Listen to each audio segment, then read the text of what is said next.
minute. So why aren't the black men going to church again? According to Pastor Jamal Bryant, the black men are not coming to church because the church has become feminized with a lot of black women all up in there feminizing the church and black sissies. According to him, men can't come to church and be men. He said that men are not coming because you come to church and you see these women overpowering the church and these sanctified sissies, so he says, and I'm paraphrasing, sashaying up and down, shouting and stuff like that, or whatever he said. And it's like, he's like, that's why men are not coming to church. And again, my thing on that is no. That is not why men are coming to church. Hold this mic because I might scare the white people out. Wait, listen. And they done played the music on us, but I'm gonna... Wait. I have to say this, that the church, the black church, and in the black community, there is a defeminization of men. Yeah. That's going on for sure. Yeah. And you do see it in the black church. There's no question about it. And what we need to do, since Pastor Jamal Bryant has identified why black men aren't going to church, he needs to make his church a reservoir of things to attract the real black men, the strong black men, and he needs to start by rectifying this little shenanigan that he went over or that he put out there, and that's how he can call the real men in and show them what does it mean to be a man. What does it mean to be a man and to be spiritual? But here's my thing. I got a lot of things to say on that, and the music is playing, but we finna get through this.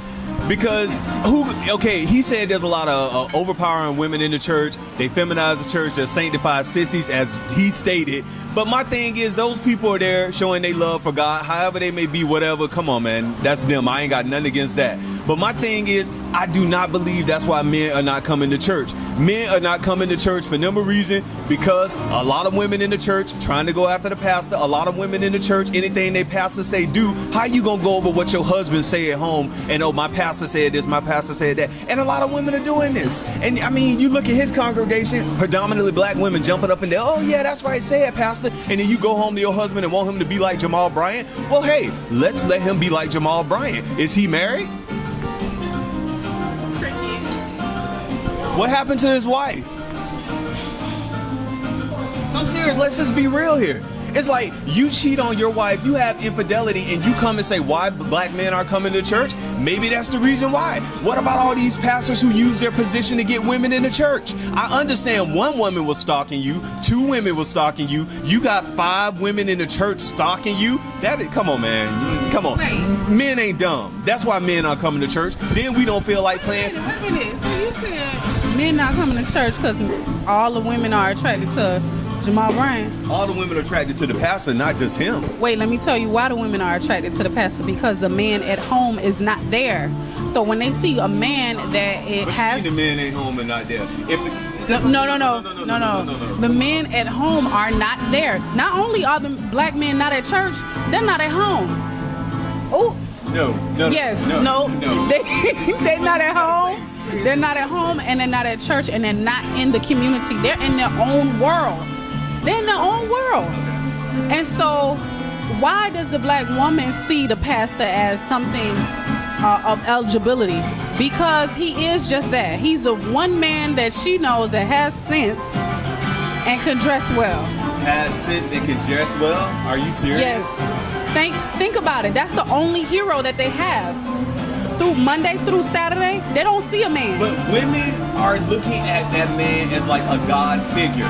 And they think that is my connection to God, which if that's what you believe it is. But this is what's happening. Your husband may not have the oratorial skills as a Noel Jones or Jamal Bryant or T.D. Jakes, but that doesn't mean the guy you with is not a good man. He may be a guy who's a plumber. He may not be the intellectual, but he may be there. But some women are just attracted to that figure, and then you come home and get mad at your husband because he's not that for you.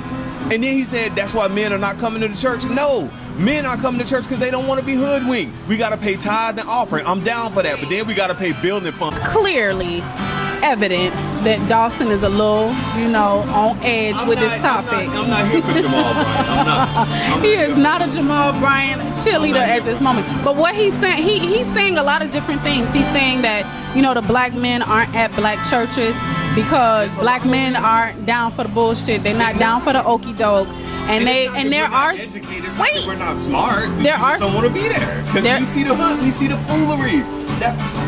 Okay, so the foolery is evident. So my thing is, where are the black men? Where the hell they at? They not at church. Oh, sports. Bullshit, right? No.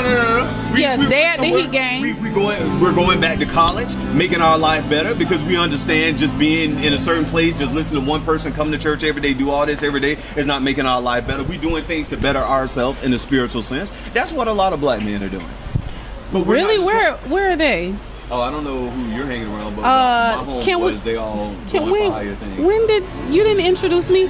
Sidebar. Oh, wait a minute. Me, my homeboy Calvin. You talking about black? Look. Listen, sidebar notes. Vibrate and Elevate, Miss Controversy, and Dawson Denise TV. We're about to do something that Dawson don't even know about yet. We're about to do this networking, matchmaker, business matchmaking, whatever, friendship connection. We're about to do that because there are people out there in the community making a difference. And guess what? They're saying the same. Don't do my boy like that, OC. Man, don't do that's that. what I call him. Oh, okay. Look, I got to start this segment over. Miss Controversy and Vibrate and Elevate, as well as Dawson and Denise TV. We're about to do something revolutionary because all the people that we know with sense are saying the same thing. Where's everybody else? Because we had this question about why aren't black men at church? Why aren't black men at home? Dawson talking about they at the Heat game. And I'm like, they go in places where they can congregate, where you can get a sense of brotherhood. It's not like they put it like black men out there, they don't want nothing to do with God. That is not it. I'm telling you. I talked to some young brothers, I talked to some older black men who they're tired of the foolishness that's in the church. They're tired of the hoodwinking by pastors, by leadership. They're tired of that. But how come they're not at home? A lot of them are at home. What statistics are you? Give me some statistics and data. You know I'm a research. Statistics on the single black mother. We know that, but that's not. He talking about getting him some statistics. Let me tell you something. But that's not every black home, and that may not be the people I socialize. But and you ain't throw no statistics out there either about black men that don't attend church. So let's get the Google on. Okay.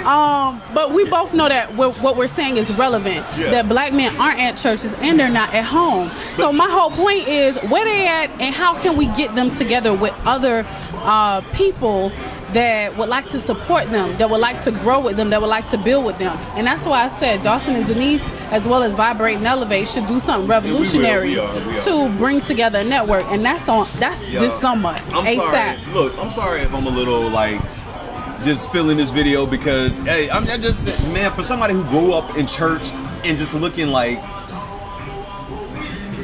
I could stay home and do this, seriously. It's like that's what people are looking like when they go to church. It's like I can stay home and do this. By the time you go there, you broke as I don't know what. You're under condemnation if you don't give your light bill, your rent. They're telling you you're going to hell, and they starting the music up on me again. That's my cue. And get your rent, cause your rent is due. And God. Listen here, we want to do an altar call for all the fools in the room. Give your life to the universe. No, listen. I really. To the key, and Jesus take the wheel and these car payments. No, but I'm saying I really appreciate you being so passionate about it.